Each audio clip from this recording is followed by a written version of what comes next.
It's Mark Yegge here, wealth architect and lifestyle investor. Let's take your life to the next level. Welcome to the Wealth Architect Podcast. Hey, welcome back to the series on the history of Bitcoin and what is Bitcoin.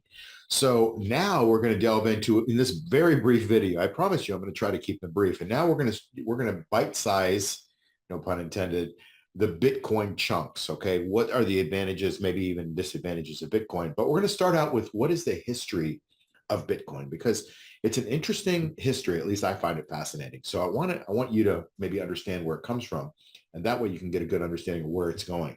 So I like to start out by saying, from problems, opportunities are born, right? So anybody that started a business in anything, they usually find something that there's a problem with, right? Elon Musk saw that there was problems with electric vehicles, and Thomas Edison saw that there was a problem with light. And once there's a problem, somebody can get obsessive about figuring it out.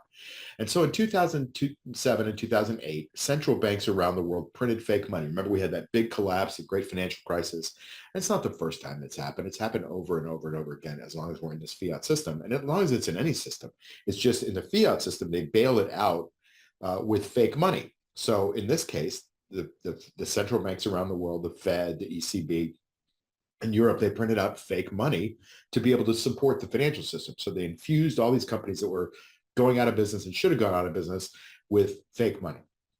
Okay, so that's number one. Now, that's basically creating fake money. Now, fake money has to come on the backs of somebody, and it comes on the backs of taxpayers, because now things get inflationary, as you've seen lately, because inflation comes from free money, right? There has to be work associated with things, and I'll talk about that in a second.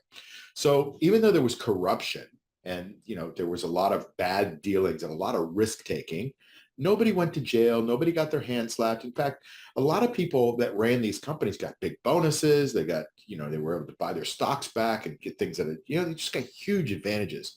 It's really unfair, but nobody really paid the price for the corruption that caused the great financial crisis. In fact, they got rewarded for it as the Fed and the central banks bailed them out.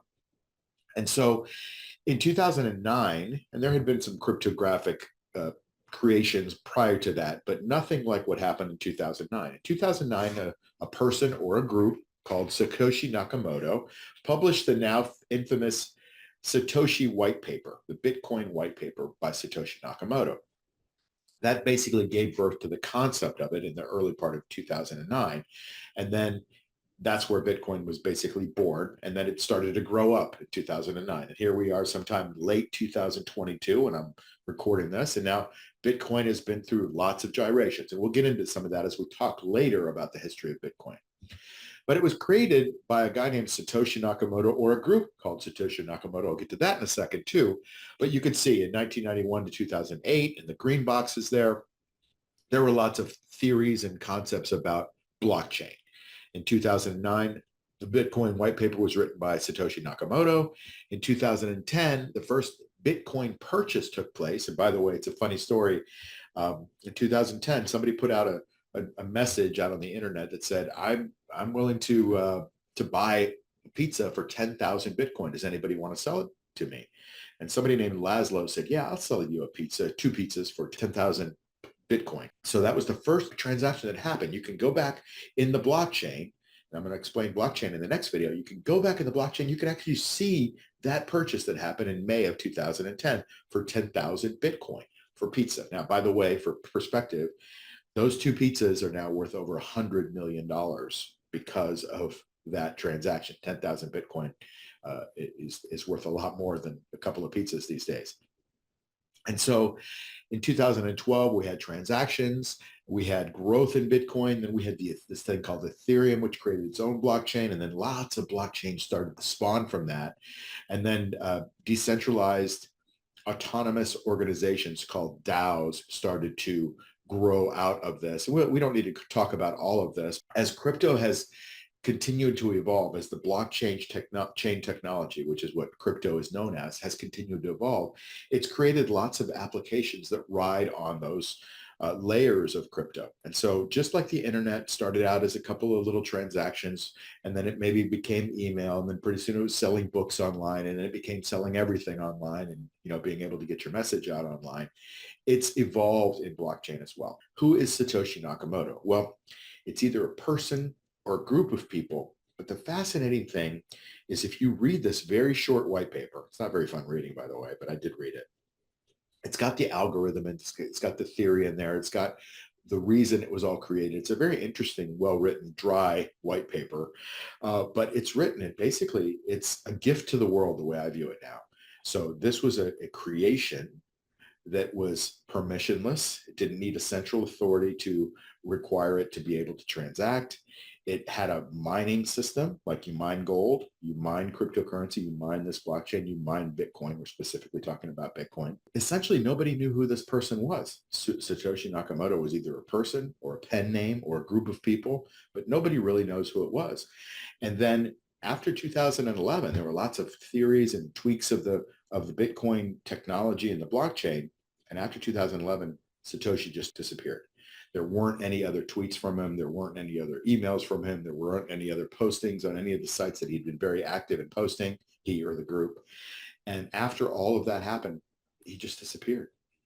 And we can look at that and go, maybe he was so brilliant that he realized that any human being standing next to a stack of money has to spend it.